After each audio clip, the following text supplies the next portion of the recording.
Olá, eu sou Daniele Cunha, sou cientista de alimentos, professora e pesquisadora no IFRR. Hoje estou aqui na Fazenda Bacabal. Eu vim conversar com o Babazinho e com a Daisy sobre a produção centenária de leite e queijo aqui em Roraima, no município de Amajari. Bom, meu nome é Sebastião de Souza e Silva, né? Sebastião é uma coisa interessante porque ele vem atrelado a uma promessa da minha avó, porque eu sou de 61 e eu fui o primeiro filho aqui quando minha família veio aqui para a Fazenda Bacabal. Eu fui o primeiro filho. Então é uma história interessante porque minha mãe teve malária e entrou em trabalho de parto e nós saímos aqui da fazenda de carro de boi até a beira do rio Amajari. Meu pai levou minha mãe. Depois subiu o rio 1 hora de canoa para pegar um caminhão. Então eu fui para Boa Vista nesse caminhão. E coincidência, sou de janeiro, né, do dia 15 de janeiro, e quando o caminhão chegou lá no Murupu, estava cheio. E o motorista que comandava o transporte aqui, tanto do caminhão como do barco, era o seu Dico Zusa. E o seu Dico era o cara do transporte, do barco e do caminhão. E ele disse que meu nome tinha que ser Murupu, porque quase eu nascia na beira do Murupu, que o rio estava cheio, o caminhão não podia passar, tiveram que esperar. Mas graças a Deus, baixou as águas, ele passou e eu já cheguei no... Minha mãe já chegou na maternidade com uma dificuldade grande em Boa Vista, né? E minha avó, muito católica, disse que se acontecesse, saísse tudo bem, eu tinha que ter o nome do santo mais próximo. E como eu nasci em janeiro, dia 15, São Sebastião é dia 20, eu virei Sebastião. Depois virei Sebastiãozinho e depois virei Babazinho, como eu sou conhecido, né? Então, eu conto um pouco assim para ver o nível de dificuldade que a gente sempre viveu aqui nessa região de Roraima, na região do Amajari. Meu pai sempre chamava essa região, que era conhecida como a região das Ilhas do Amajari, porque as fazendas eram localizadas nessas regiões ao longo do rio e tinham atividade de agricultura, de roças, de capoeira e de pecuária. Então, próximo a essas ilhas de mata, tinha essa oportunidade da roça, né? Então, a gente vem nessa vertente aí da pecuária mesmo. Essa localidade aqui, a Fazenda Bacabal, ela está na nossa família há mais ou menos 66 anos, né? Quando meu pai comprou, nós viemos para cá. E nesse período aí, pós dos anos 60, foi quando houve, chegando aí para os anos 70, foi que houve a introdução do gado zebu aqui nessa região, pelo meu avô, João de Matos Rodrigues, que trouxe o gado tanto Buzerá como o Gi. E isso deu uma fortalecida nessa questão do leite. Então a gente sempre fez o queijo. O queijo era uma atividade, até porque não tinha energia, então era um produto que você conseguia conservar. O coalho, maturando no sal, e o de manteiga. Então, isso foi a opção dos nossos queijos aqui roraimenses, por isso eles são muito desses dois tipos, o coalho e o queijo de manteiga, né? Então, assim que a gente se posicionou com relação ao queijo, né? Para a muda de rua. Aí, depois que ele começou a trabalhar mesmo no garimpo, a primeira coisa que ele comprou, um cavalo arriado. O que é um cavalo arriado? Um cavalo com a sela todinha. Uhum. Então ele começa, era o meio de transporte da época, uhum. Todo mundo estava perto, tinha que estar de cavalo. Uhum. Ele comprou um cavalo, ele foi comprando gado e tudo. Uhum.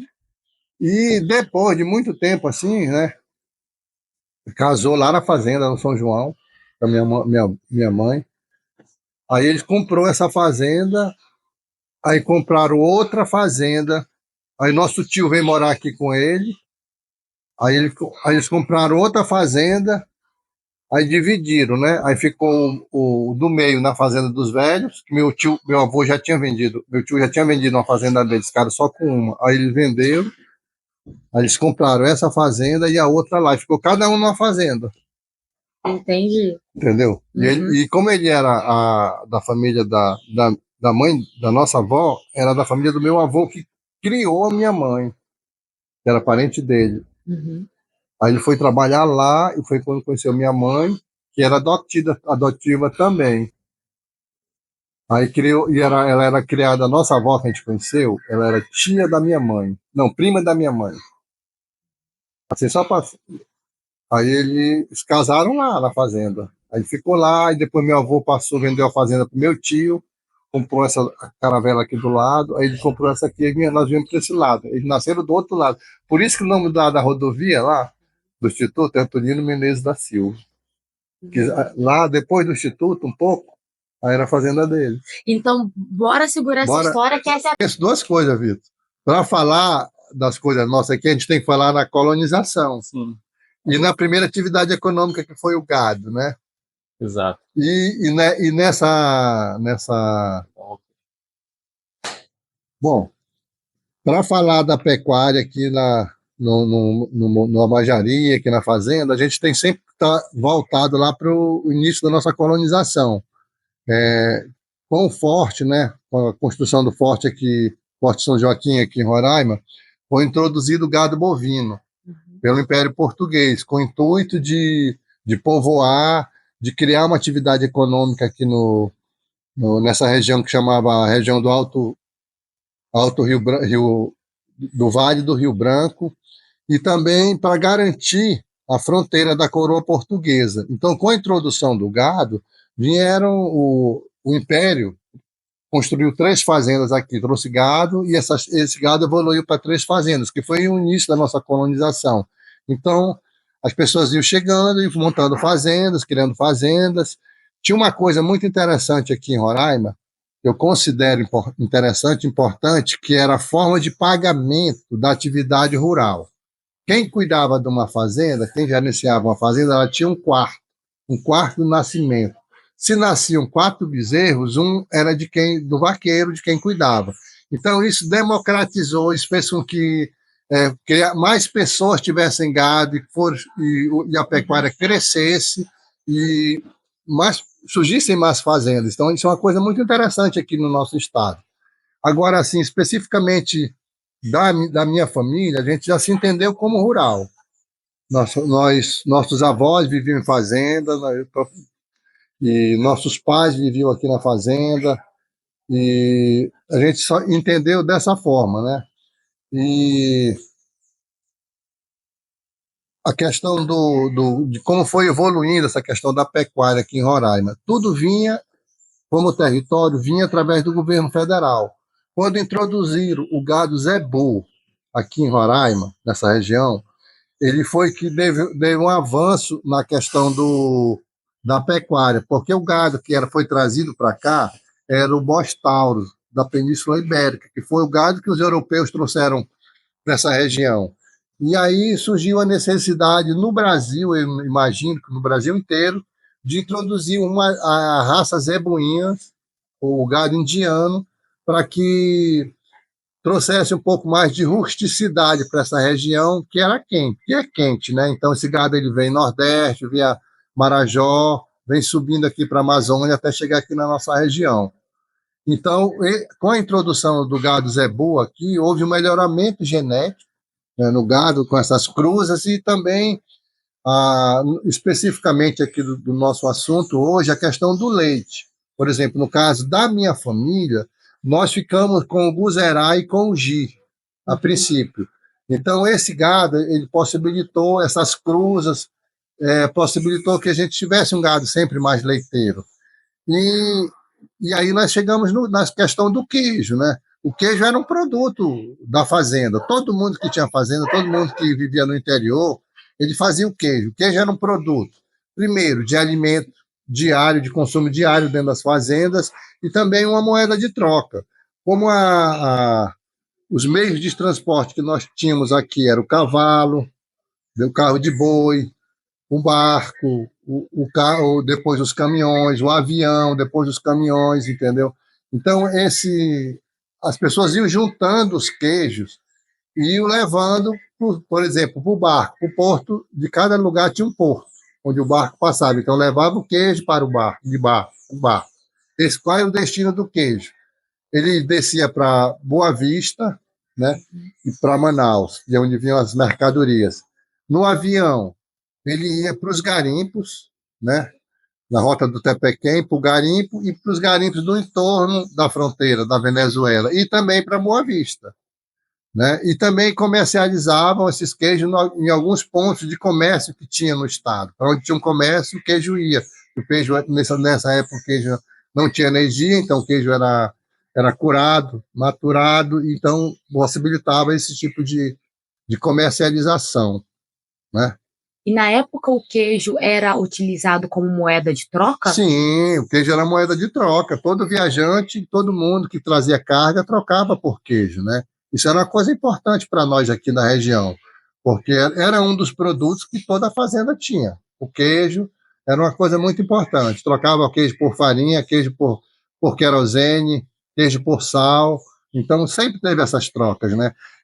Minha mãe conta que minha avó chegava a pagar a passagem do avião no retorno do Tepequém da Fazenda São João do Flecha para Boa Vista com queijo, entendeu? Então tinha essa questão de ser realmente uma moeda de troca, né? A gente tinha essa questão mesmo da troca, sempre teve. A gente sempre produziu aqui o queijo de coalho e o de manteiga para consumo familiar, para vender, para trocar, mas nunca tinha tido esse apelo assim mais comercial, né? E com a vinda nos anos 70 da estrada, começou a modificar um pouco isso, porque começou a ter um fluxo maior de pessoas, surgiu aqui a Vila Brasil, então já tinha um mercado, às vezes a gente ia lá, vendia na vila mesmo, né? Meu pai vendia na vila, e nos últimos anos, com a, com a chegada agora do asfalto, aí foi modificando lentamente essa questão, mas com a pandemia, a gente veio para a fazenda, a família inteira veio para a fazenda. Então, a partir daí, a gente entrou, assim, tivemos a ideia de produzir um receituário para nossa mãe. Minha mãe tem 88 anos, uma pessoa que sempre trabalhou na fazenda, sabe fazer os queijos, doces, etc. Então, a gente veio com esse intuito, bora começar a fazer os queijos, as receitas da mamãe. E começamos a fazer, produzir o queijo, e produzir um doce de leite, e começamos a vender aqui na frente, na época da pandemia, mas aquela coisa que era assim um pouco com medo, né? Porque nós não sabíamos o que ia acontecer com a pandemia, era aquela coisa de distanciamento social, a gente vendia para quem passava aqui na estrada, mas a partir daí a gente começou a tratar o queijo numa vertente mais comercial. Nós voltamos para o queijo de manteiga, aprimorando a receita que ela tinha, o queijo de coalho, a mesma coisa, e começamos a vender de uma forma mais comercial aqui na frente. E aí começa a ter algumas umas adaptações, não só na receita em si, mas nos formatos dos queijos, porque hoje a RR 203 tem um fluxo importante do turismo para o Tepequém. Então, isso tem um mercado consumidor. E o mercado ele não quer um queijo grande, por exemplo, ele quer um queijo menor, de consumo mais rápido. E a gente começou a modificar, a gente fazia os queijos grandes nas tábuas, nas formas de madeira, a gente começou a adaptar, fazer redondo, cortar, fazer formas menores. O próprio queijo de manteiga, fazer em formas menores. E nós começamos a fazer essa adaptação para vender. E aí foi surgindo, paralelo a isso, a questão do doce. O queijo e o doce, o queijo e o doce. Aí começou a surgir outras coisas, a venda do leite, a venda da coalhada, outros tipos de queijo que até então a gente não tinha, assim, não tinha o hábito de fazer. E como o mercado às vezes perguntava, não tem o Frescal Minas? Aí a gente começou também a fazer o Frescal e começou a fazer outras experiências com o queijo, né? E também fazer outros tipos de doce fora dessa linha dos derivados do queijo. Começamos a fazer da fruta que tinha. Tem goiaba, faz de goiaba. Tem caju, faz de caju. Tem banana, faz de banana. Faz de cupuaçu. Então, as frutas que tinham aqui na fazenda, a gente começou a fazer esses doces. E começamos a vender cada vez mais, né? E aí começamos a levar muito mais a buscar um novo olhar, aprimorar outros conhecimentos, outras adaptações, né? Hoje a gente já faz um pouco, não digo diferente, mas assim, na questão da apresentação, de como vender. Isso a gente tem esse olhar, entendeu? De como vamos vender o queijo. Queijo menor, um queijo assim, quase queijo já temperado. E aí estamos entrando nesse mercado, né? Uma questão mais comercial. A mais difícil de eu responder, mas eu vou começar um pouquinho contigo, porque a tua opinião me ajuda. Certo, certo. Daisy, pode vir aqui, amor. Deixa eu ver se... Não, é porque assim, ontem eu disse para ela assim, um exemplo, a gente faz, o nosso, vou te contar, primeiro como a gente faz, como a gente vai colocar isso na gravação. Por exemplo, o meu pai, ele fazia o queijo, a gente escorre, fica só a massa do coalho, isso do coalho. Só, rapidinho. Aí o coalho, né? Faz o coalho. Escorre, tira o soro. Aí a gente vai com o nosso soro pro fogo para ferver. É só o leite, até então, e o coalho, tira o soro e ferve. Tá, o segundo momento, eu venho com ele, aí quando ele escorre, que tá fervendo mesmo, um dos diferenciais que eu acho, um deles, é que a gente faz muito quente. Aí eu só vou, outra coisa, mudou, essa questão do sal mudou. Foi uma adaptação de mercado também. Por quê? Porque o pessoal hoje não quer queijo salgado. Muito salgado, porque a gente salgava por conta da história de maturar. Isso aí é bom de contar, porque... É aquela que é mais difícil da gente responder.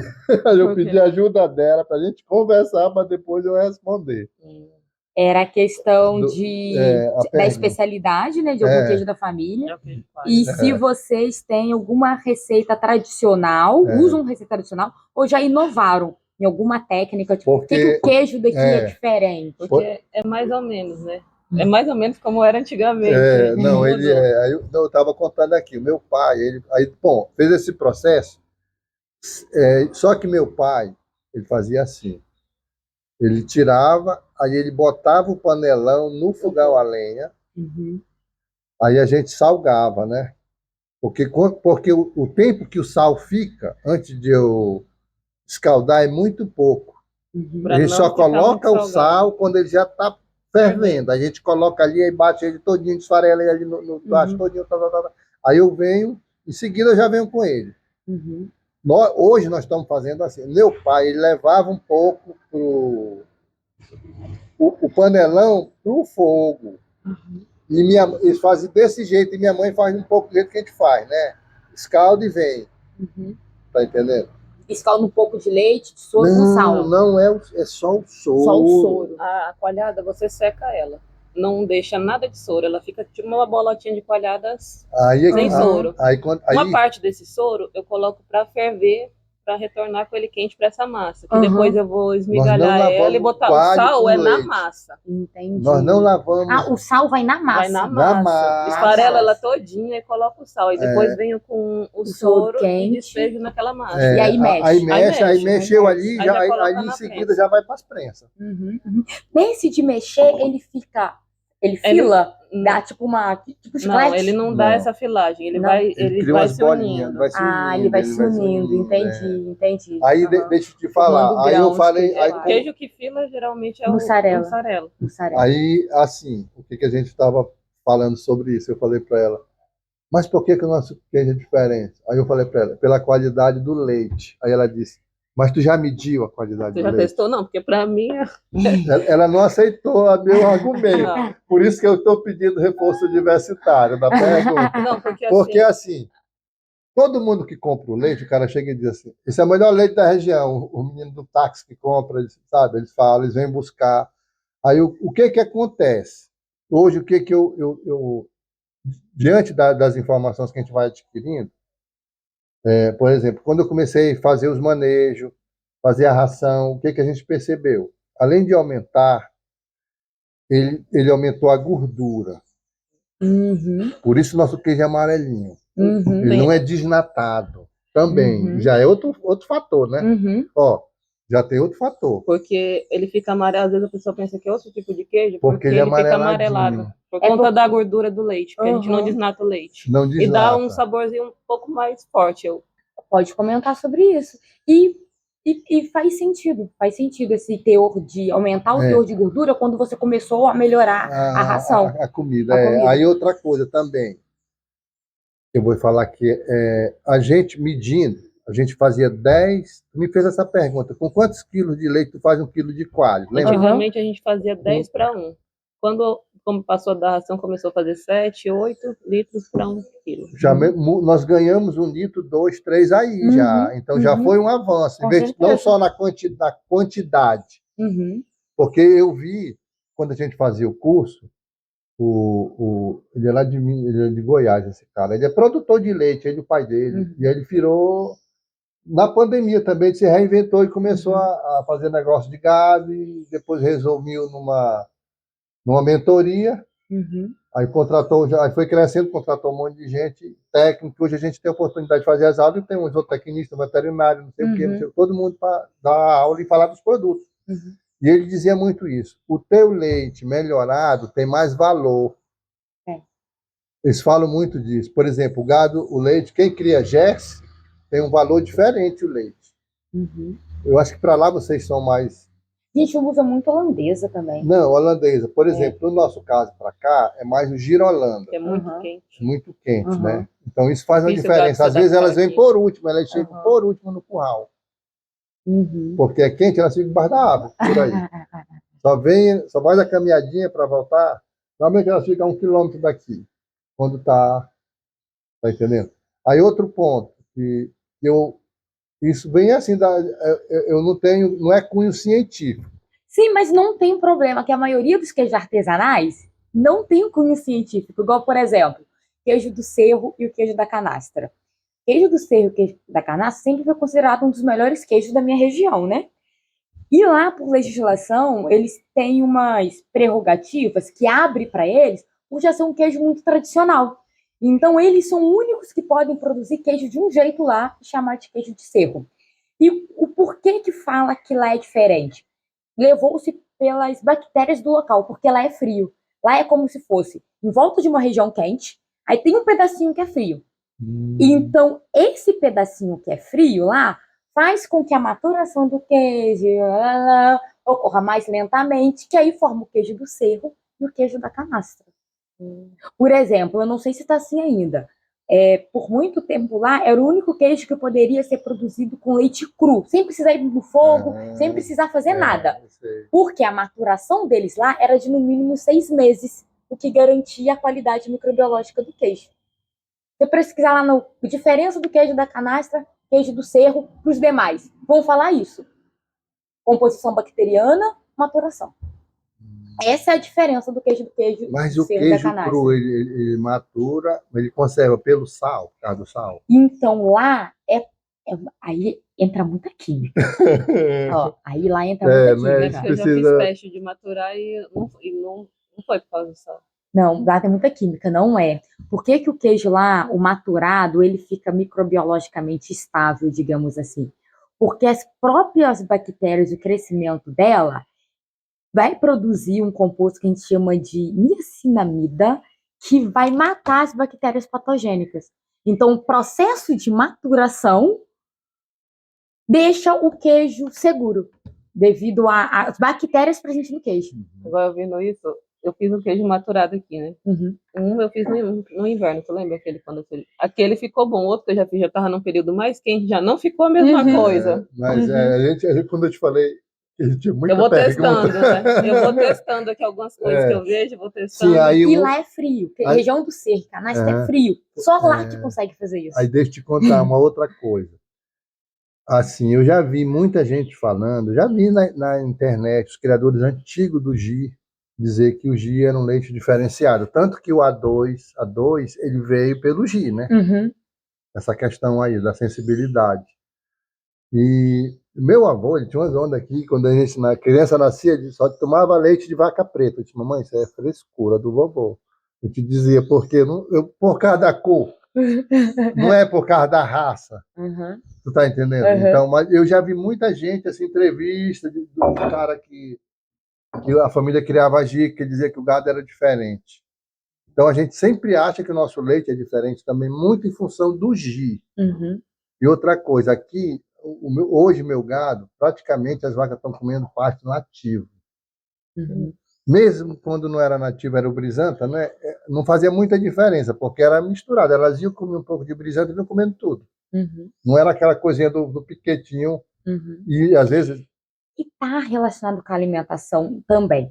Olha, você comentou que antes precisava de 10 litros de leite para fazer 1 quilo de queijo, correto? Queijo é gordura e proteína. Massa do queijo é isso, gordura e proteína. Se no seu queijo, aí tem muita gordura, muita proteína, todas essas bolinhas, vai virar um queijo. Se o seu queijo for ralo, ele vai ter pouca gordura e proteína, vai ser assim, ó, poucas bolinhas. Somente essas bolinhas que vai virar queijo. Então, quanto mais ralo, mais fraco for o queijo, leite, mais leite você precisa para fazer 1 quilo de queijo. Porque você tem muita água nele, tem mais soro. E o soro você não vai usar, você vai descartar. Então, se o seu queijo é muito gordo, automaticamente você vai ter... Se o seu leite é muito gordo, automaticamente você vai ter mais queijo. Porque você tem muitas dessas bolinhas que é o que forma a massa. Entende? Então, sim, melhorar a alimentação faz essa diferença. E o queijo amarelinho? O gado, ele consegue prender o carotenoide que vem da comida na gordura. Por isso que é amarelinho. Quem não faz isso? Búfalo. Você reparou que o queijo de búfalo é branco? Ele é branco. Ele é branco, não é porque não tem gordura. Para falar a verdade, o queijo de búfala, ele tem 2 vezes mais gordura do que o de vaca. O de vaca é 4. O bovino, o búfalo é 8 de gordura, se for fazer um percentual. Se o de vaca vai ter 4% de gordura, o búfalo vai ter 8% de gordura. Aí como é que ele é? Eu fico arrupiando, ó. Aí tu pensa, por que a pessoa acha que queijo de búfala é um queijo magro porque é branco? Na verdade, ele é muito mais gorduroso. Por que ele é branco? Porque o leite da búfala, ele não prende os carotenoides. O que faz o leite ser amarelo... Explica o que é o carotenoide. Carotenoide é o que vem da alimentação. Tipo, ele vai comer o capim ali. Aí o carotenoide é um composto lipídico ali que tem em vegetais, por exemplo. Quem vai ter carotenoide? Cenoura, abóbora, todos os vegetais que são amarelados. Ah, mas ele não come nada amarelo, come sim, capim. Do lipídios. Tem na cana? Na cana também pode ter carotenoides. Não muito. Então a cana... Mas não muito, mas tem. A alimentação de pasto tem. Apesar de ser verdinha, quando ela fica na sombra, ela não fica amarela. Entende? Você tá vendo verde porque ela tá no sol. Mas se você abafar, você vê que ela fica amarelada. Então a vaca consegue prender isso no leite. O de búfalo não ocorre isso. Por isso que o de búfalo é branco. Não é que não tem gordura. Tem, mas não tem carotenoide. Aí tem povo que é bobo. Eu vou comer de búfalo porque é branquinho, não tem gordura. Se lasca. Porque é muito mais gorduroso. Agora, só para fechar esse assunto aqui contigo. Quando tá, por exemplo, quando tá chovendo, assim, por exemplo, agora tá verão, aí dá um dia de chuva, começa o vento soprar ao contrário, muda um pouco aqui. A gente tem algumas dificuldades nisso. Às vezes o doce demora, né, amor? Mais ou menos. Eu acho que esses dias, assim, dá uma modificada, assim. Não, modifica quando ameniza a temperatura, coalhar o leite. Por quê? A gente faz a coalhada, a gente vende a coalhada. E o queijo de manteiga. E eu não costumo colocar soro. Eu compro a embalagem descartável, eu coloco ali e não coloco nada. No outro dia, que tá muito quente, amanhece coalhado. Quando tá mais fresco, ou não coalha direito, ou dá bobó, ou não coalha. O que é dar bobó? O soro desce e a coalhada sobe. Entendi. Não mistura, né? E ela não fica uma coalhada lisinha, bonita. Ela fica meio assim... Um furinho, assim, fica diferente. Então, quando tá quente, tem várias questões. Primeiro, quando quente, o animal tende a beber mais água?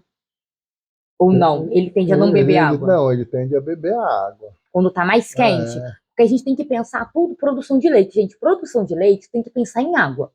Assim, igual mulher mesmo. Tem que beber muita água lá para ter produção. Não existe ter leite sem água. Se ele bebeu muita água. Esse leite vai ficar um pouco mais fraco, né? Digamos assim. Mais ralo. Aí, beleza. Vamos supor que esse queijo, ele bebe muita água quando tá muito quente. Bebeu muita água.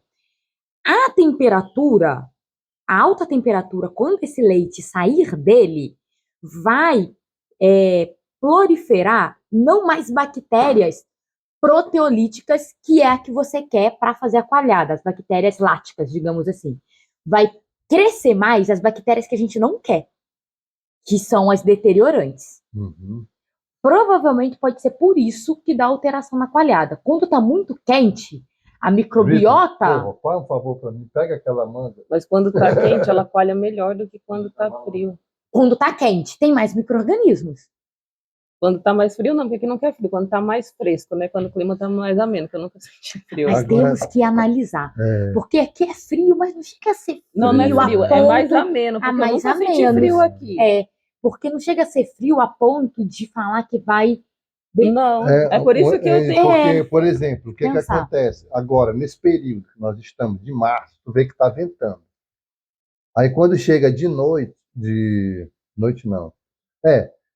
aí ontem estava quente. Quando dá de madrugada, o vento começa cedo, aí fica fresco. Não, mas geralmente é durante o dia, por exemplo, quando chove, ele dá um solzinho, mas não fica frio, mas fica um clima mais ameno, mais fresco. Aí ele já não coalha legal.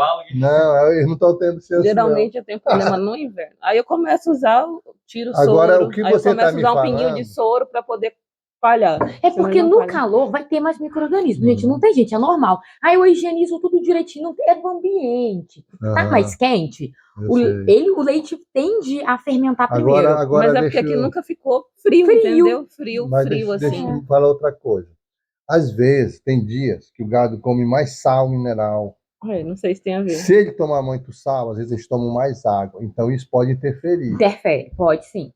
Então, às vezes eu tenho cuidado, porque às vezes às vezes os caras estão trabalhando aí mesmo para não deu de botar a ração, tá? Ele pega e joga, mistura um pouco de sal. Eles comem mais, aí vão beber mais água, porque a gente vê pelo tanque d'água.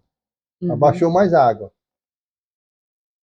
Entendeu? Então isso é uma coisa assim que interfere, né? Então... É porque quando a gente pega para ver aqui, ó, vamos supor que aqui tá a vaquinha aqui tá o úbere dela. Tá aqui o úbere da vaca. Aqui tá a corrente sanguínea.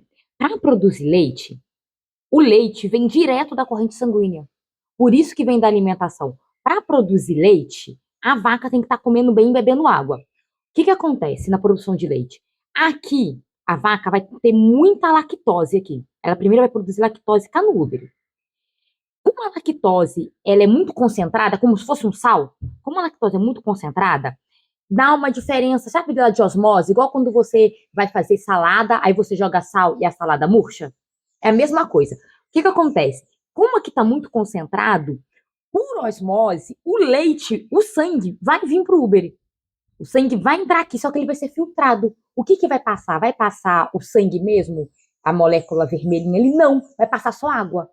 Só passa sangue quando a vaca está com algum problema, tipo a mastite, mamite. Aí passa sangue. Porque quando ela está com mastite, as células dela tá espaçadas assim, ó. Aí vem o sangue aqui e passa direto. Quando as células estão juntinhas, o que acontece? O sangue chega aqui e ele é filtrado, só passa água. E o sangue fica. Por isso que a mastite sai vermelhinha. Sai vermelhinha, porque como as células aqui estão...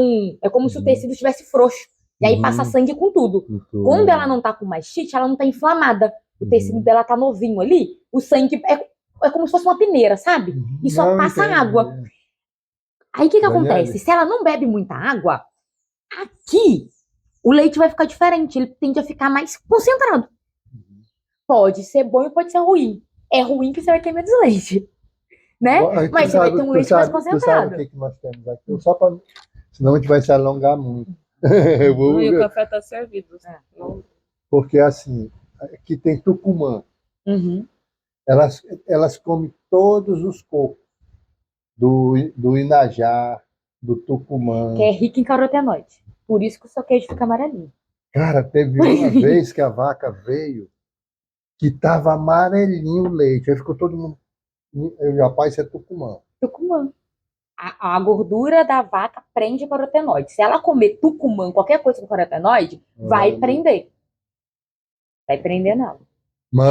Igual gordura de galinha. Vocês repararam que gordura de galinha, o pé da galinha fica amarelinho quando é caipira? E de granja, esses que a gente compra, não é amarelo? Porque eles só comem ração sem carotenoide, é milho claro, farinha clara. na vida não, ele come fora canoa, ela fica amarelinha.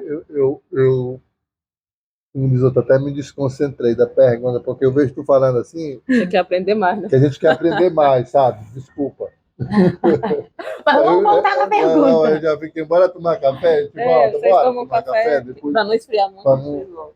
Putz, aí escolheu pra ela, né? Eu posso continuar comigo? Pode, por favor. Professor, então, já? Tá, é isso. Bom, a gente, aqui em Roraima, tradicionalmente nós fazemos o manteiga e o queijo de coalho. Aqui na fazenda hoje nós fazemos o queijo de manteiga, o coalho e o frescal Minas.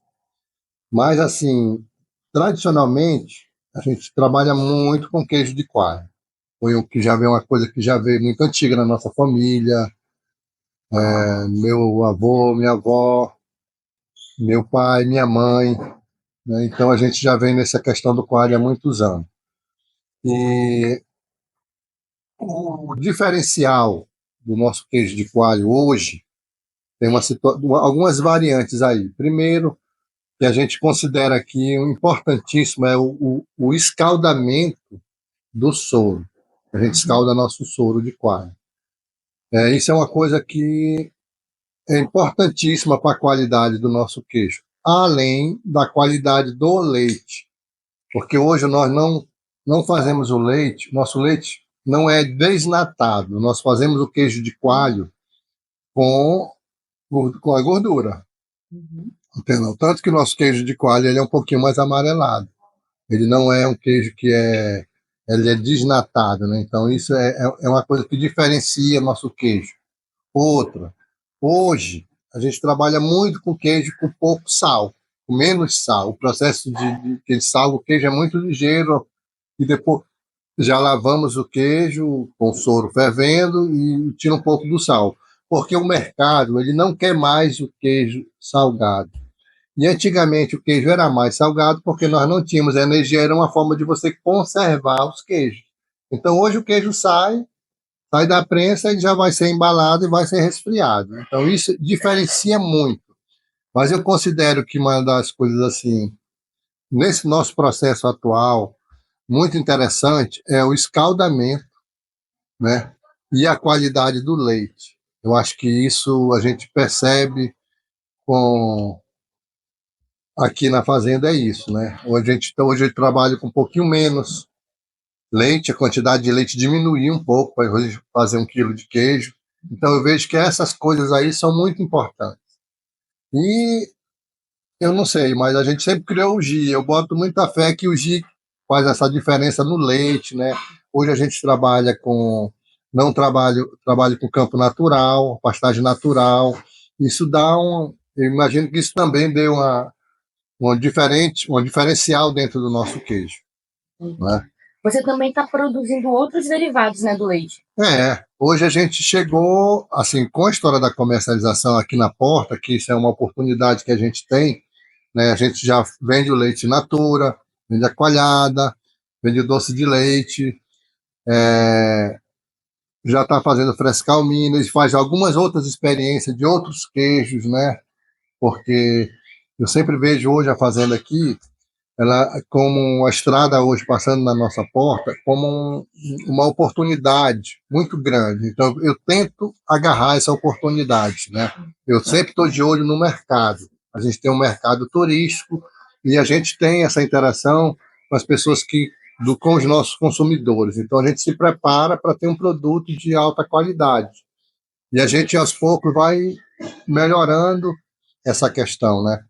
Porque a gente melhora no sentido de criar uma embalagem melhor, empacotando a vácuo, com alguns queijos a embalagem já é selada. Então, isso vai dando uma credibilidade para o consumidor. Eu acho que isso também é importante na parte da comercialização. Eu olho muito esse lado, a gente está vendo muito isso. Eu e minha esposa, a gente trabalha e está sempre vendo o que o mercado quer. A gente tem um produto e a gente tem que otimizar o nosso produto para ir para o mercado. Certo. E você não acha que já está dando diferença? O lucro já está começando a aumentar? Você já consegue manter as atividades da fazenda com a produção? Eu acho que isso foi o mais difícil para a gente, né? Foi mais difícil, mas foi desafiador. Eu digo, não difícil, foi desafiador.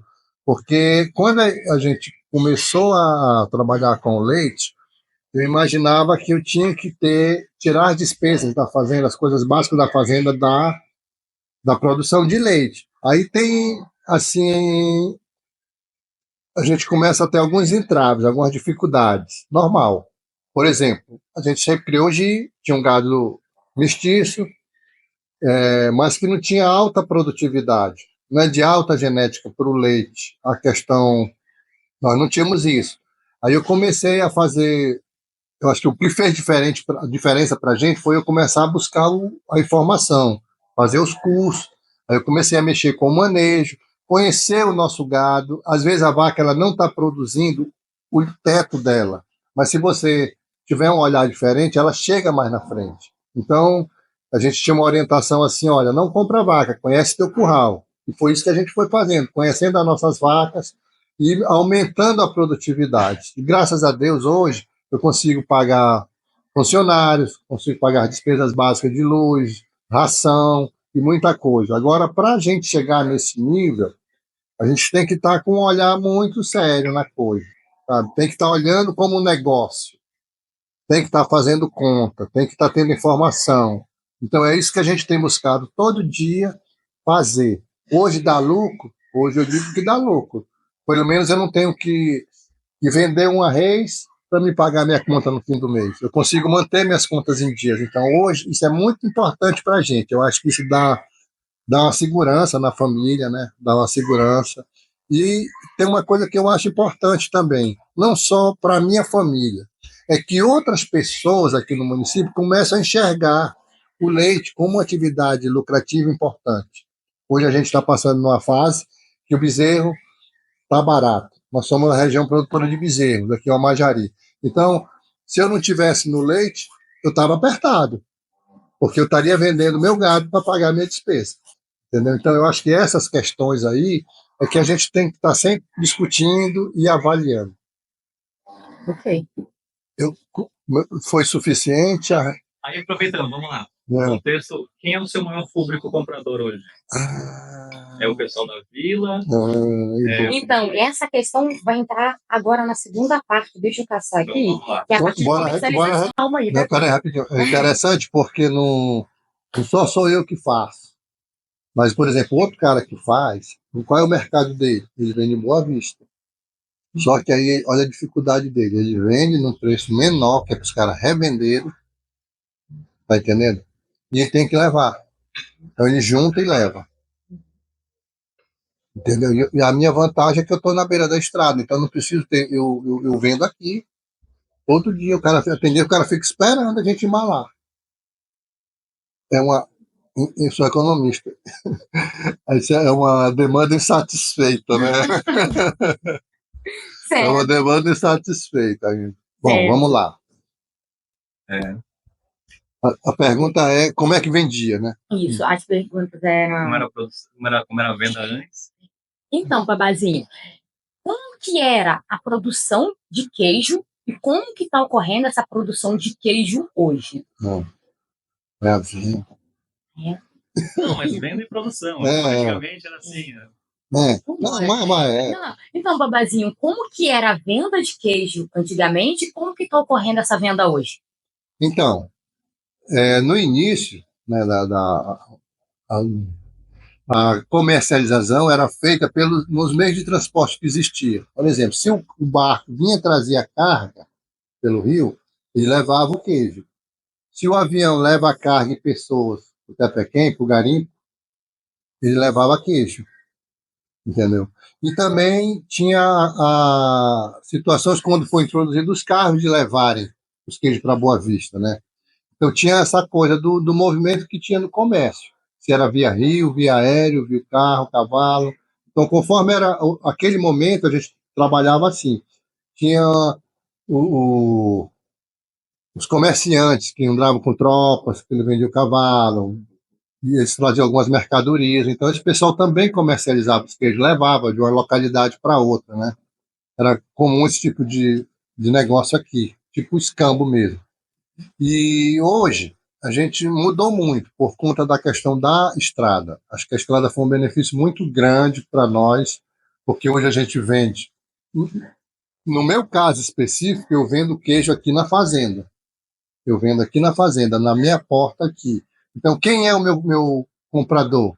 Meu comprador é a pessoa que está fazendo turismo na região. A maioria são as pessoas que vão e voltam, né? E aí, quem é esse mercado? Hoje é Manaus, Boa Vista, algumas pessoas que estão visitando o nosso estado, e também comercializa aqui para o pessoal que mora na região, porque hoje poucas pessoas estão trabalhando com leite aqui na região, então a gente faz com que a gente tenha sempre uma demanda reprimida, diremos assim, com relação ao queijo. Então a gente vê hoje essa oportunidade de aumentar a produção. Eu acho que por muitos anos o produto turístico principal do estado vai ser o Tepequém, onde as pessoas visitam. Então a gente não vai saturar isso agora. Então eu vejo assim com essa possibilidade futura, né? Mas eu consigo vender a minha produção toda aqui. Hoje por dia a gente deve estar fazendo aí de 7 a 10 quilos por dia. Entendeu? Esse é o queijo que eu comercializo, né? A nossa produção é mais ou menos isso aí. É suficiente? Não é suficiente. A gente quer fazer muito mais. Eu quero vender o suficiente para manter o meu consumo, a minha venda aqui na frente, e quero levar para Boa Vista futuramente, né? A gente está trabalhando para a gente melhorar a qualidade, a quantidade e a apresentação desse produto no mercado. Como é que eu vou melhorar a minha produção de leite? Um investimento na genética do gado para produzir mais leite, vacas que possam produzir mais, com a produção de mais alimentos, né? A vaca precisa comer para isso. E outra coisa é essa questão da mecanização. A gente busca hoje a mecanização da ordenha, né? Isso é uma coisa que a gente faz, tá como objetivo principal hoje, e outras coisas, como os tachos para mexer o doce e outros derivados, para a gente não diminuir a mão de obra, porque a mão de obra é sempre uma ameaça, né, para a gente. A gente nunca tem uma mão de obra bacana com relação a isso, é mais difícil aqui. Então, assim como tem a oportunidade da estrada para o negócio, tem as ameaças também. Então, a gente tem essa questão aí que a gente está sempre buscando melhorar. E também um passo importante, que é a certificação dos nossos produtos, né? A gente vem estar atento a isso, vem buscado melhorar a qualidade, etc., e buscar o selo. Hoje, o nosso produto a gente apresenta como um produto artesanal, né? A gente faz aqui o queijo artesanal, o doce artesanal. Então, a gente quer estar nessa linha, com esses produtos nessa linha. A gente não usa poucas modificações, as nossas coisas são mais naturais possível. E eu acho que isso garante a confiança no mercado, né? É uma coisa que a gente vem buscando e para atender melhor o cliente, né? Ótimo. Ótimo, nada, faltou. Faltou. A gente pensou sobre a questão melhoria da genética, melhoria da alimentação, e aí tinha um assunto que a gente queria falar, que era a mecanização. Ah, sim. Porque talvez não tenha entrado essa parte aí, a gente não tenha falado na hora da dificuldade, que a gente não falou muito nisso ainda. Ah, sim. Não comentamos as dificuldades. Não comentamos isso. Uhum. Porque eu vejo assim, são duas coisas. O que é que inclusive quando a gente o IATE veio fazer uma palestra sobre a questão do leite aí, e nós ficamos meio perdidos assim, todo mundo. Por quê? Porque eles colocaram só a problemática. O cara vem falar de mastite, o cara que está começando, sabe? Ah, porque a vaca tem que comer não sei quantos quilos e botou um preço lá embaixo de tudo, ficou todo mundo desanimado. Entendeu? Aí eu falei, pô, se você for falar da ameaça, você não entra. Ainda mais para quem está entrando. Mas se eu vou falar o que é que eu vejo, primeira coisa que eu vejo para mim, lá vai o dinheiro passando no carro, oportunidade. Eu vendo meu leite a 7, hoje eu dito o meu preço. Ontem eu fiquei na vaga, no início, eu fiquei no preço dos outros, pegando carona no que o cara estava vendendo, eu atrás deles. Aí quando eu comecei a pegar o domínio do mercado e da questão da minha produção, a segurança no que eu estou fazendo, eu comecei a dizer quanto eu quero. Hoje na vila o leite é mais caro do que aqui na fazenda. No 100 é mais caro do que aqui. Aí o que eu fiz? Eu mantive meu preço estrategicamente para me ter um mercado e aumentar a quantidade, que a qualidade é uma coisa que é todo dia. Então eu tenho que aumentar a quantidade para me poder dizer quanto eu quero no meu leite. O rapaz que passou aí, ó, ele estava vendendo 50% a menos do que eu, queijo de manteiga. O que aconteceu? Ele saiu do mercado. Disse, meu irmão, tu tá doido? Tu não sabe quanto tá o leite? Aí ele vem, o preço dele hoje ele me acompanha. Eu digo quanto é meu preço, ele acompanha. Tu tá entendendo? E ele podia estar fazendo isso. Por que isso? É a história da informação. Verdade. Pega o meu aqui. Não tem preciso dele, mas... Vou pegar esse ovinho aqui. Tu vai querer? Não. Muito obrigada. Tu tá entendendo? Então, tem muito isso. Esses dias eu tive uma conversa aí no sábado com um produtor. E isso me gerou, sabe o que eu vou te contar? Um olhar que a gente...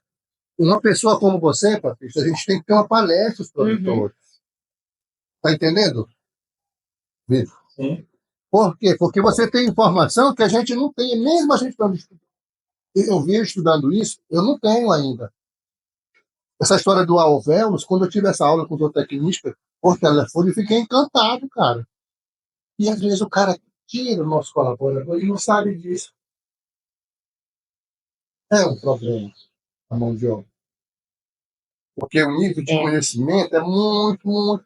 O cara diz, pô, Bismarck, eu estou deixando um que tirava leite para mim, um peito pro bezerro. Eu digo, eu não te mandei deixar um peito. Tira tudo. Ela vai deixar para ele. Ela deixa, ela segura. Ela vai segurar. A vaca segura. Ela então, não deixa tirar tudo, não. Incrível, incrível. Então vai lá, deixa ela vai cuidar do dela. Aí, o que nós temos que fazer? Nós vamos zerar o que ela riou, tá entendendo? E nós vamos dar ração para o nosso bezerro. Por exemplo, eu estou numa escola que o cara diz pra gente que bezerro tem que matar, tem que vender. Lá eles criam a vaca sem o bezerro. E para o pequeno produtor, isso é um susto, assusta à primeira vista. Aí tu vai vendo, porra, quanto eu estou gastando para criar um bezerro por dia? Aí se for ver economicamente, não vale a pena, mas eu tô vender. Entendeu? O cara faz inseminado, se for fêmea, ele vende por 1.500 a 2.500. Para te vender um bezerro nesse preço, ele tem que passar 2, 3 anos, cara. Entendeu? Então, essas coisas assim, então o que eu falo? Não, nós vamos tirar eu tenho um meta aqui, ó. É tanto, eu quero chegar a tanto. Aí o que eu vou fazer com o meu bezerro, esse é outro assunto. Hoje, como a gente tem hoje aqui, nós estamos tendo uma oportunidade, que é a disponibilidade do leite, do milho nas comunidades. Deu uma barateada aqui no município. Aí, o que eu faço com isso? Eu não me preocupo mais com milho, eu compro milho. Então, se eu posso dar 1 quilo de milho de 1,50, 1,40 por bezerro, é melhor tirar o leite dele e ele paga a ração dele.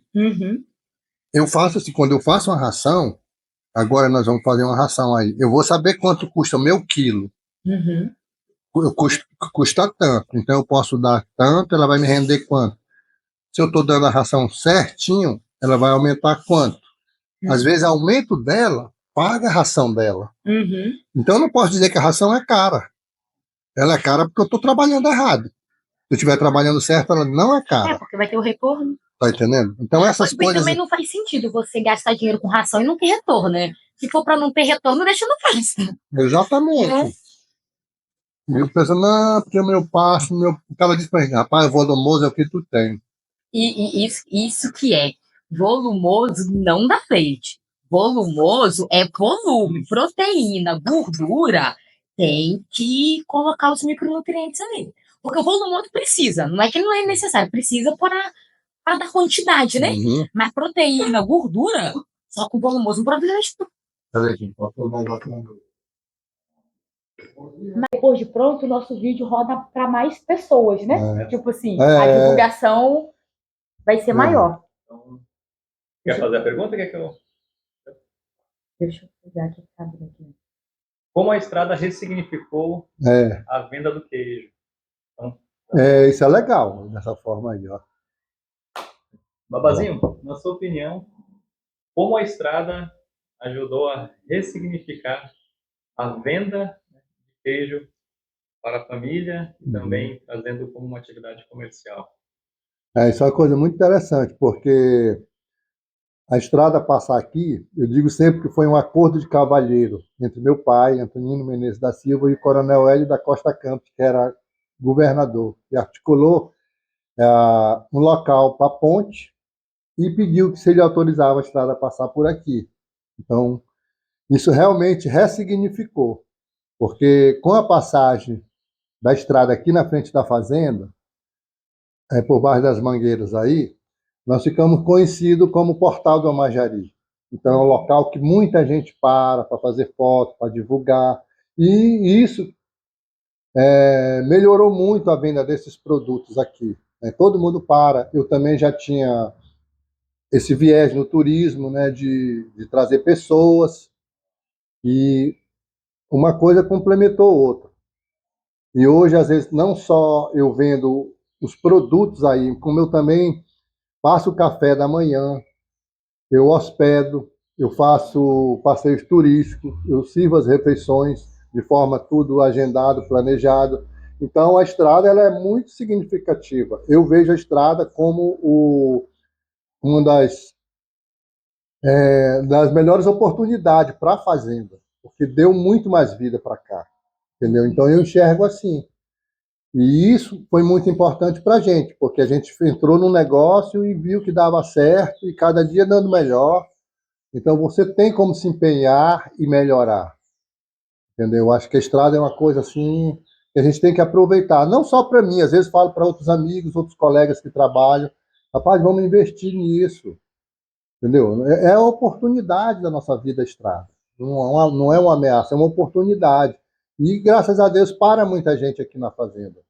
Então, isso significou muito, realmente ressignificou a volta do queijo para o mercado. E como você vê o perfil do consumidor do queijo antes? Antes, você falou que o Tepequém sempre esteve na história também da família e do queijo. Verdade. Como o Tepequém, na sua opinião, ele é importante nessa história?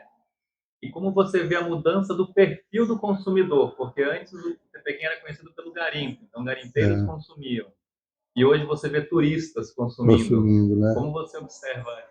Eu vejo isso com bons olhos mesmo, porque hoje isso é tão significativo que a gente adequou o tamanho dos queijos, a questão do sal, porque nós vivemos um outro momento.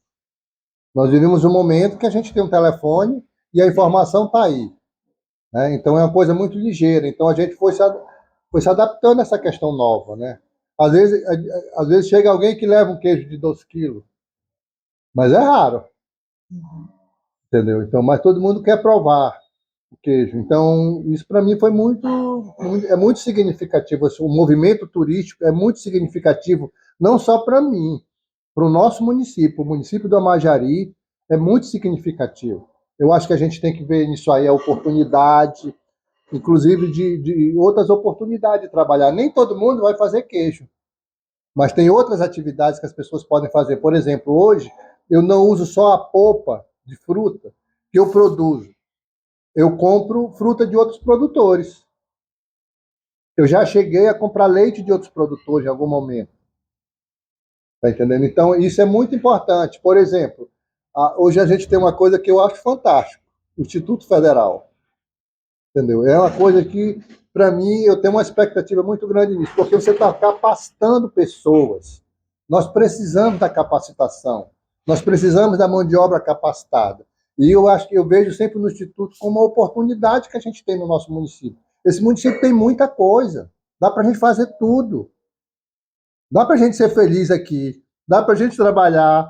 dá para a gente ter o nosso dinheirinho, viver bem aqui. Eu acho que isso que é mais importante da vida daqui do campo. Com certeza. Que história é essa que nós estamos vendendo a história de nossa família? Às vezes eu falo isso, na verdade, vendendo a história da nossa família, e às vezes eu sempre digo, eu vendo o que eu consumo. Esse queijo que eu vendo é o queijo que eu consumo, é que a nossa o café da manhã que eu vendo hoje é o café da manhã que a nossa família consome aqui. Então isso é uma realidade. E por conta disso a gente consegue, é o primeiro filtro que a gente tem. Se qualquer coisa não está legal, alguém da família dos queijos está diferente. Então isso mantém a qualidade, né? Então isso realmente não só vendendo, mas também escrevendo, porque muitas coisas a gente ainda não está escrita na nossa cultura, no nosso costume de roraimense, e a gente precisa isso. Eu, pelo menos, tenho esse sonho de escrever sobre os queijos, de criar uma documentação, uma referência para realmente ficar na história do nosso estado. Entendeu? Isso aí é uma coisa que eu tenho como um projeto de vida ainda. O que você traz de ensinamentos de uma senhora chamada Maria América de Souza e Silva quando você está produzindo queijo? Isso aí é muito importante. Ela até hoje ela dá bronca se não for estiver fora do padrão, né?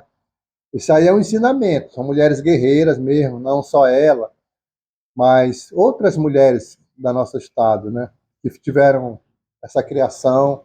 Eu me refiro aí a Maria América de Souza e Silva, mas também me refiro a outras Marias, como a dona Maria Liz, que hoje é aqui da Majari, que está lá no Cantar, produtora de queijo. Então, esse ensinamento ele ainda está nas pessoas. E a gente precisa trazer isso aí para a nossa história, escrever isso para ser uma referência futura.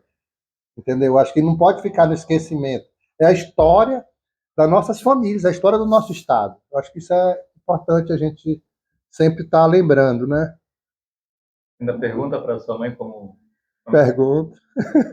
O primeiro queijo que eu fiz foi pela internet, porque a gente foi criado naquele momento, curral, queijo, não sei o quê. Mas quando tu vai fazer mesmo, aí tu tem que seguir um roteiro.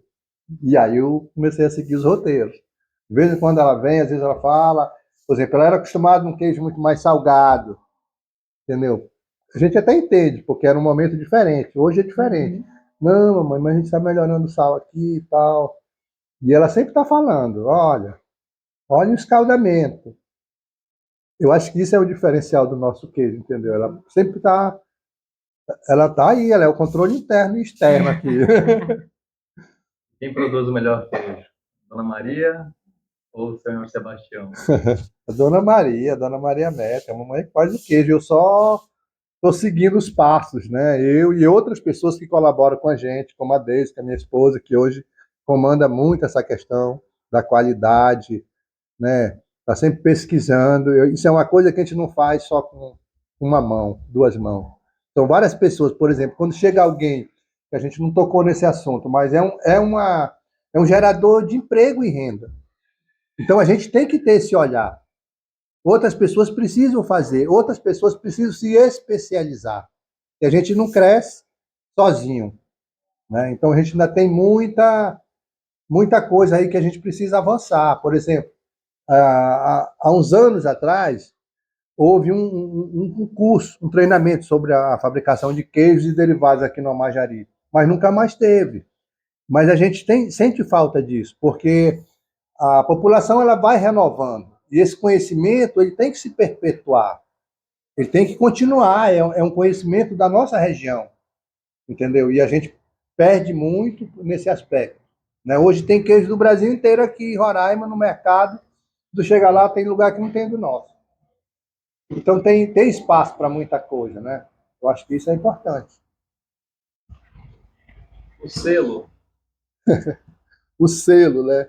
Pô, o selo é uma busca, né? É uma busca. Assim como a gente tenta melhorar todas as etapas, a gente busca esse selo também, entendeu? A gente já teve uma conversa sobre isso, né? A gente vai buscar apoio sobre isso, porque a gente precisa disso.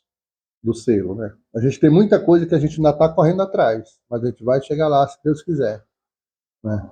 Essa questão do artesanal aí é uma coisa que aproveitar as legislações que já tem e vamos seguir atrás.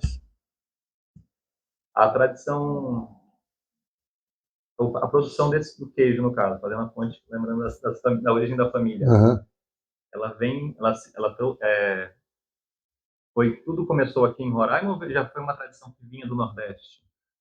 Muito provavelmente veio do Nordeste, como a maioria dos costumes daqui, né? Por exemplo, do meu pai, a família do meu pai era mais nordestina, né? Minha mãe já foi branco com índio, já mudou um pouco, mas a família do branco dela era da fazenda também. E eu acho que isso veio com a pecuária.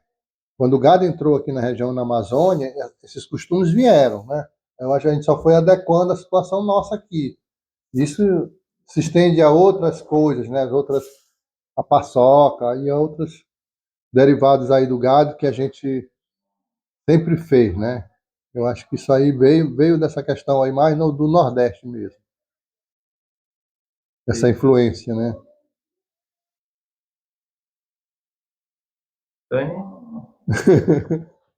Tem que olhar. E a produção da Fazenda Paz, Amor e Gratidão. A placa com 3 palavras divide espaço na parede da Fazenda Bacabal junto com outro aviso. Temos queijo e doce. Como que eu lembro, você lembra onde está a plaquinha? Paz, amor e gratidão, é? Da matéria do... Paz, amor, Eita. Eu pausei no áudio, tá? Tranquilo, eu não tenho aqui agora. Você quer que eu fale disso aí mesmo, da paz, amor e gratidão? Vamos sujar a placa. A matéria começa com essas 3 palavras. Paz, amor e gratidão. Aí fala da placa e do temos queijo doce. Você lembra quando colocou pela primeira vez a placa temos queijo doce? Aquela placa foi minha sobrinha que fez. Tudo foi... Exato. Tem alguma pergunta que você acha que nós poderíamos ter feito nesse momento? Eu achei isso aí... Não sei.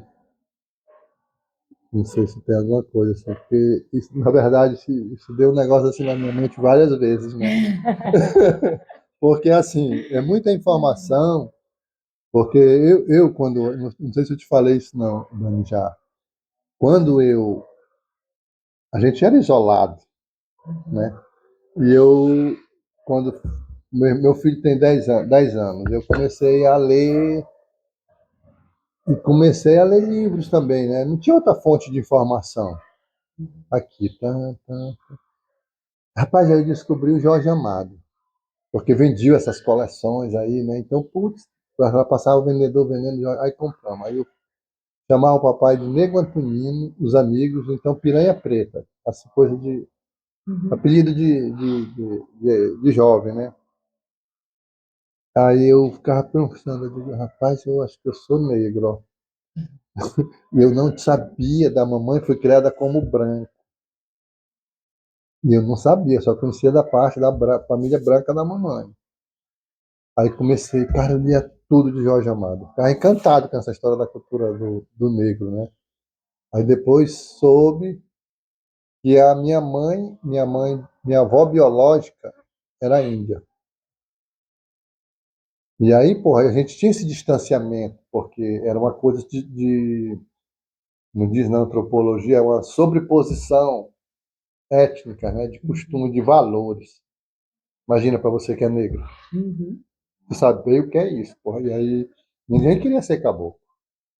Aqui parou de falar língua, cara, porque ninguém queria ser índio. Entendeu? Então, eu fiquei muito assim, Aí tinha essa história da minha mãe, da parte branca dela, que era mais fácil, porque o meu bisavô, ele veio na intendência, quando teve o primeiro centro administrativo, meu avô é José Joaquim de Souza Júnior. Então ele era português. Imagina, o pai da mamãe, quando era jovem, foi estudar em Portugal. Era assim antes. Aí, porra, e a gente não sabia dessa parte. Nosso avô era o vovô João e a vovó Euridice. Para todo efeito, né? Aí que a gente veio saber como era. O meu avô era irmão da mãe da minha avó. Ou seja, minha avó era prima legítima da mamãe, que criou ela, né? A que não é biológica. Aí a gente veio. Aí eu vim comecei a ver essa questão indígena, né? Comecei, mas já em livro de antropologia e tudo, comecei. Tem um livro que fala muito sobre as veredas dos sertões, sobre essa região aqui. Aí comecei, aí que eu me situei como pessoa mesmo, né? Aí que eu vim me entender que eu era, né? Porque até então a gente não tinha noção disso. O meu avô era um cara que falava muito, ele estudou em seminário, então ele era um cara diferenciado. Ele era meio engraçado, eles não tinham filho, só os adotivos, né?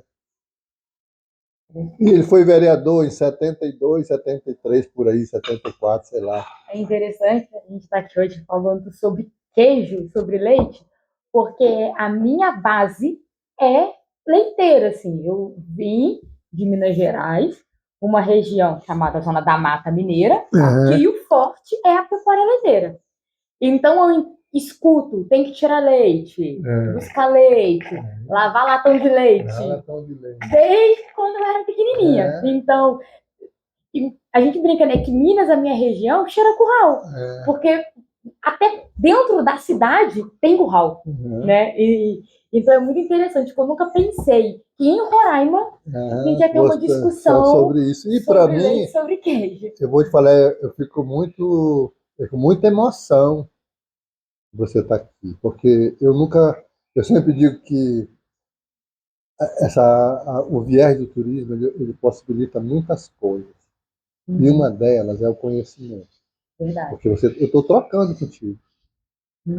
Entendeu? Então, eu troco isso todo dia. O meu conhecimento, por exemplo, isso fez com que eu tivesse mais conhecimento da nossa história aqui, entendeu? De Roraima. Eu tive muito conhecimento.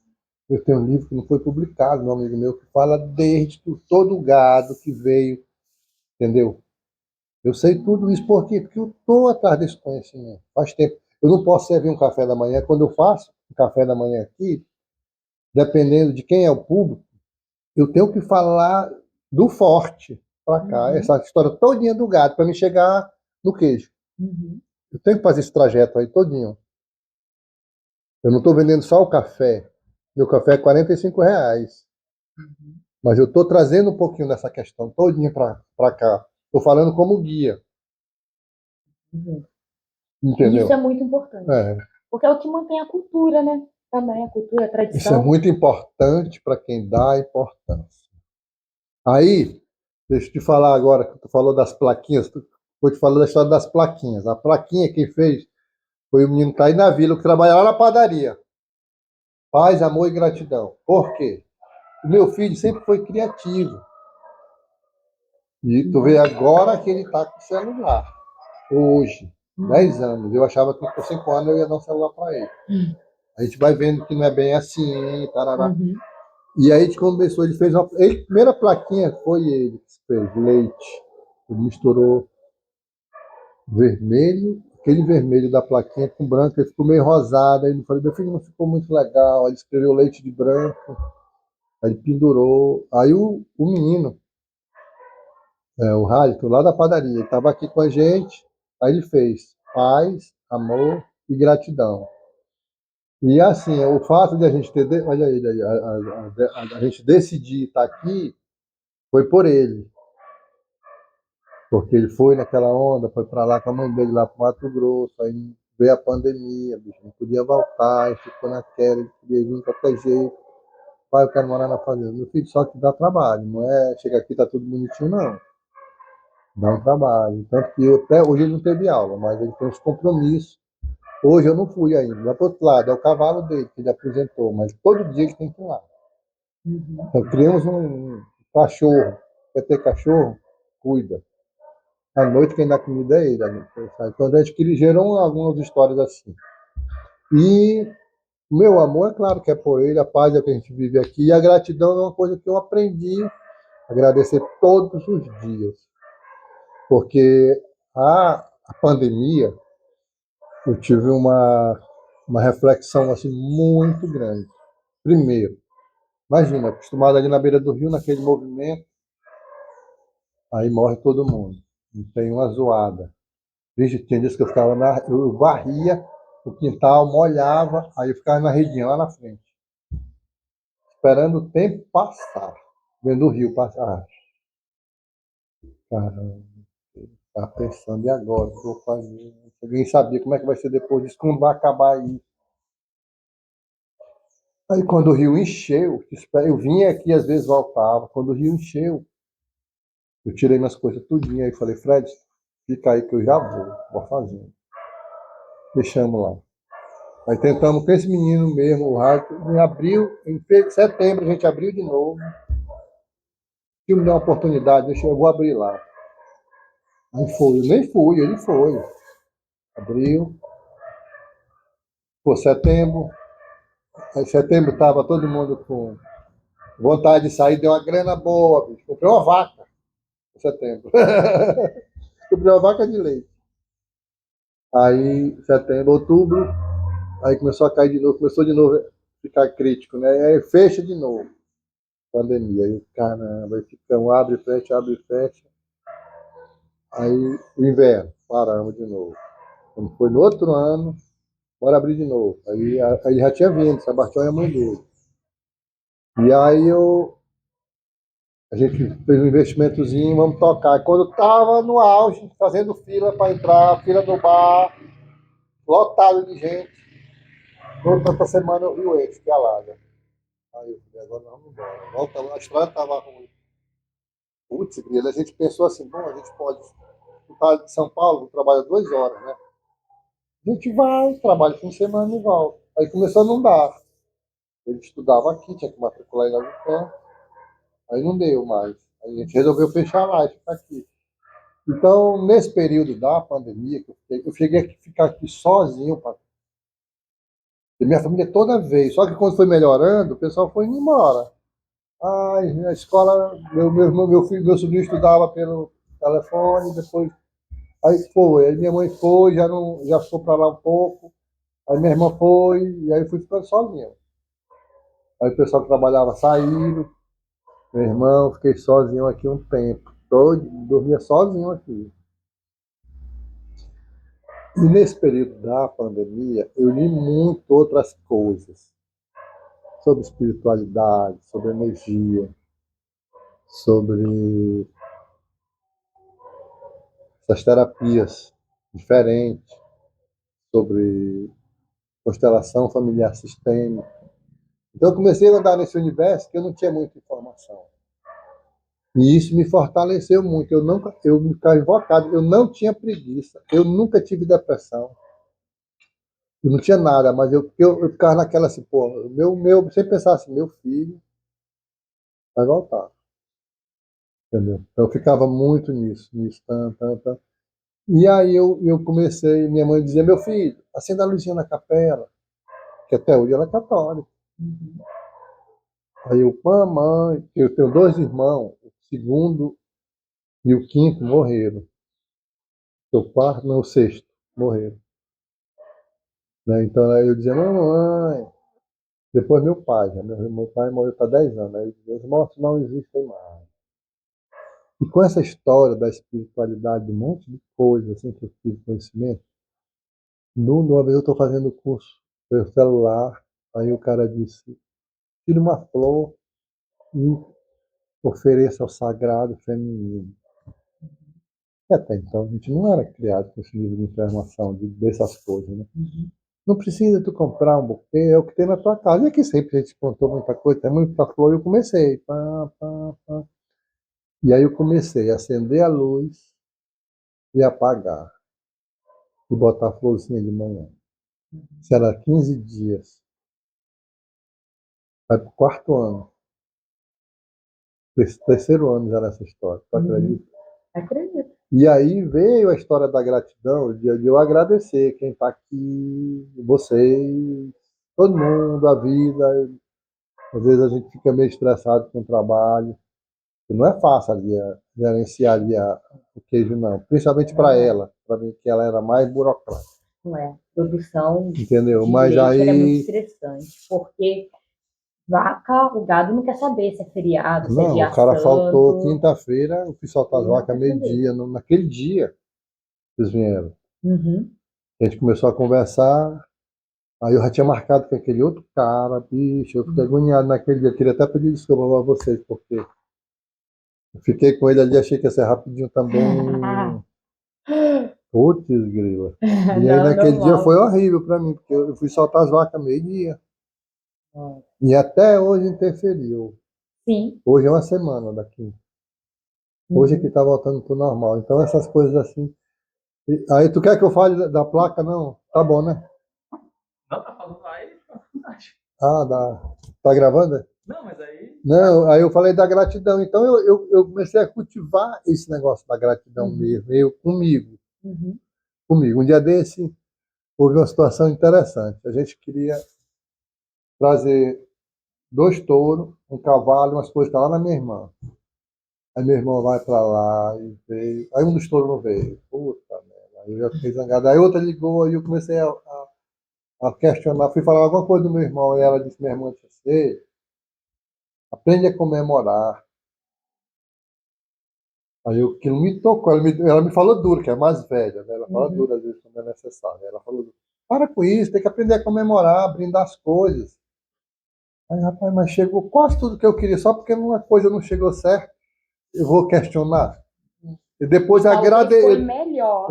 depois eu agradeci a bronca dela. Eu agradeci a bronca dela. Entendeu? Porque às vezes a gente é muito assim mesmo. Tem coisa que não é pra ser. Não é para ser. Então, uma das coisas que eu aprendi muito foi essa questão da gratidão mesmo, de agradecer. Às vezes eu tenho coisa que eu tenho dificuldade. Ontem morreu um bezerro. Caramba, eu estava uma semana cuidando dele, ó. Eu não esperava que ele fosse morrer, porque a mãe, ela é G, então tem os peitos muito grandes e a gente estava dando mama e ao mesmo tempo inteirando com a mamadeira. E eu não sei por qual motivo, de noite eu não fui, foi o menino que foi e no outro dia a mãe chamou. E uma pessoa disse para mim: meu amigo, tem que oferecer alguma coisa para a terra, para a mãe terra. Oferecer é tu falar. É tu falar com Deus. É tu... Eu vou ficar triste. Quantos bezerros ele já me deu? Aí eu fiz isso. Conversei com ele, com meu filho, o bezerrinho morreu da vaca tal. Então nós vamos só simbolicamente oferecer a terra, né?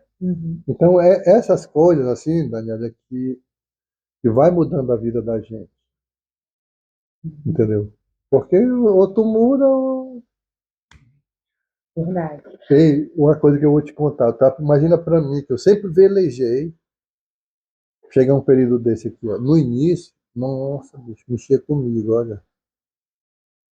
Primeiro, já estou com 64 anos, não sou mais garoto, né? Então muita coisa muda, assim, fisicamente muda pra gente. Porque eu era acostumado no windsurf, no roller, depois eu fui pro kite, peguei uns 2 tombos violentos. E aí eu fiquei com medo. Aí que eu fui perceber que eu não era mais garoto. Aí o que mais me consolou, aí nessa aí eu consegui influenciar muita gente. Assim como eu influenciei aqui pro leite, eu influenciei lá pro negócio da vela. Aí meu sobrinho, tem um sobrinho e um primo que estão no kite. Quando foi um dia desse, ele, por questão de saúde, ele parou, ó. Aí que eu me toquei, assim, pô, o cara tá parando com 40 anos, com 64, ainda querendo me perturbar com isso. Aí quando foi agora, esses dias eu falei com ele, aí já melhorou, já tá no cais de novo. Aí ele mandou a foto lá da beira do rio, eu disse: tô saindo d'água agora, tá ventando. Pô, e aí você tem que ter esse amadurecimento, né? Imagina, penso que eu já agradeço por tudo que tem acontecido na vida da gente. Eu tá aqui, sabe? Não é... Dá trabalho? Dá trabalho. Muitas vezes o cara amanhece o dia pedindo paciência, tolerância. Porque trabalho já tem, né? Pedir trabalho não. Não, trabalho já tem. Eu peço saúde mesmo, paciência, tolerância com as coisas, porque Imagina, hoje, esses dias, eu não estou nem indo no curral, pô. Antigamente eu tive que tirar sozinho 51 litros. Quando foi na última, eu não aguentava mais. Mas eu fiquei pensando, vou desistir daquela ali. Aí eu lembrei do meu pai, sabe? Eu falei, não dá para desistir não. Aí foi. E não, leite não dá, é costume. Se você deixa de tirar um dia, no próximo você acha que vai ter mais leite, vai ter Não, menos. Porque se você não estimular, ela para de produzir. É só estímulo. Até a vaca que dá pouco leite, ela só dá 1 litro de leite, vou tirar 1 litro pra quê? Se você não tirar, ela nunca vai aumentar a produção. Não, elas aumentam mesmo, elas aumentam. Engraçado. Elas precisam disso. Eu pego umas lembranças, né, a Dani falando das memórias afetivas do queijo em Minas e tudo mais, do leite. Você tem alguma lembrança quando você está extraindo, retirando leite, quando está produzindo queijo, que você lembra também do seu pai? Não, eu lembro, sim. Foi uma ordem, assim, falou, nossa, meu pai falava isso, agora eu estou fazendo. Não, direto a gente tem isso, porque, assim, ele não gostava que a gente tocasse as vacas de trote. Não corre, vaca de leite é de pasto. E como aqui a pecuária sempre foi muito extensiva, imagina, sabe o que eles faziam, Daniel? Eles cercavam as matas só. O gado não entrar na mata. Tanto que hoje a gente vê assim uma linha reta de caimbezeiro. Foi uma cerca ali por fora das. Cercava fora das matas só. Eles não cercavam a fazenda toda. Cercavam toda, mas cercavam as matas, entendeu? E eu me lembro que às vezes ele ficava, meu irmão, puto da vida. Eu me lembro que uma vez foram buscar o gado ali, estava demorando, ele foi para ali, ficou olhando. Não pode uma hora dessa, e o gado, aí apareceu o gado de vinho. Tinha um garotinho aqui, que era amigo do meu sobrinho, e veio para cá, assim, pivetinho. Sabe como é menino de cidade, danado que só, e foi no cavalo, em pelo. Aí as vacas estavam do outro lado do garapé, rapaz, aí ele passou, ele quebrou um galinho, né, e ó, meu irmão, o cavalo correu com ele. Chegou no meio das vacas, se espantou mais ainda, ele caiu. E quando o cavalo passou, bateu no meio dele, assim, puf, aí ralou ele todinho, chegou todo ralado. Ó. Aí o moleque botou ele na garupa, né? O outro, e viu bem devagarinho com as vacas, demorando. Nesse tempo, aqui não tinha asfalto, era tudo muito difícil. Né? Aí, quando esse moleque chegou aqui, olha o remédio. Rifocina. Não era rifocina, era o que ardia, bicho. Não era mercúrio, não, era metiolate. Eu tava achando que eu fiquei com medo de falar. Metiolate. Quando a mamãe viu lá e deram banho no curumim, aí quando ele viu metiolate, não, tinha metiolate, foi pro metiolate. Porra, tiveram que levar o curumim pra. Aí meu cunhado tinha avião, morava ali. Aí foram deixar ele em Boa Vista por causa disso.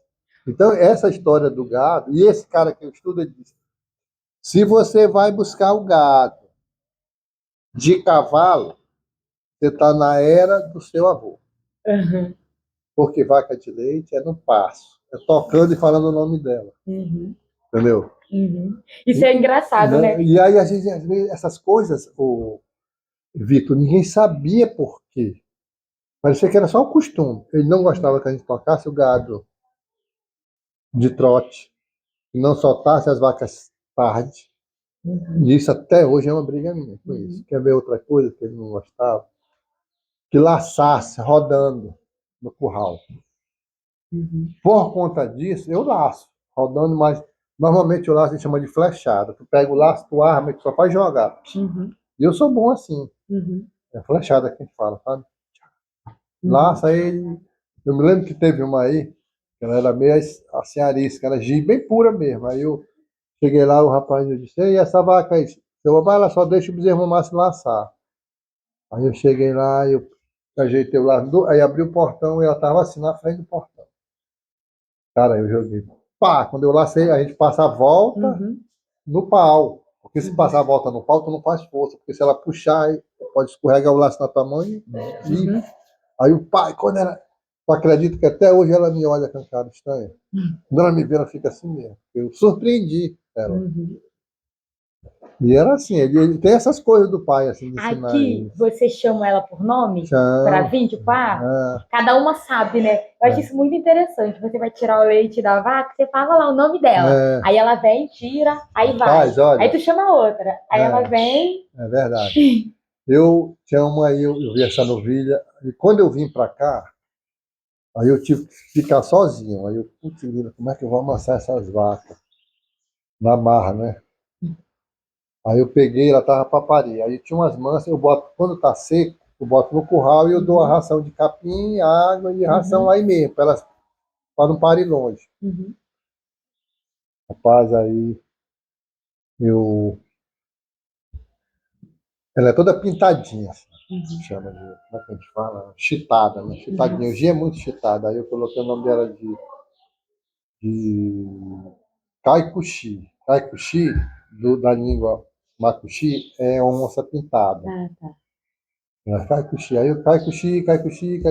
Aí a primeira pariu, a segunda pariu, ficou só Kaikushi.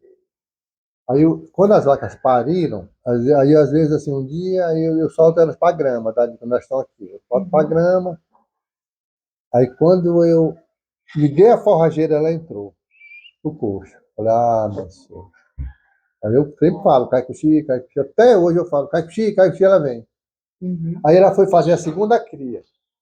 Aí eu botei já para esse lado aí, né? Que eu só paria aí. Aí eu botei um coxo ali.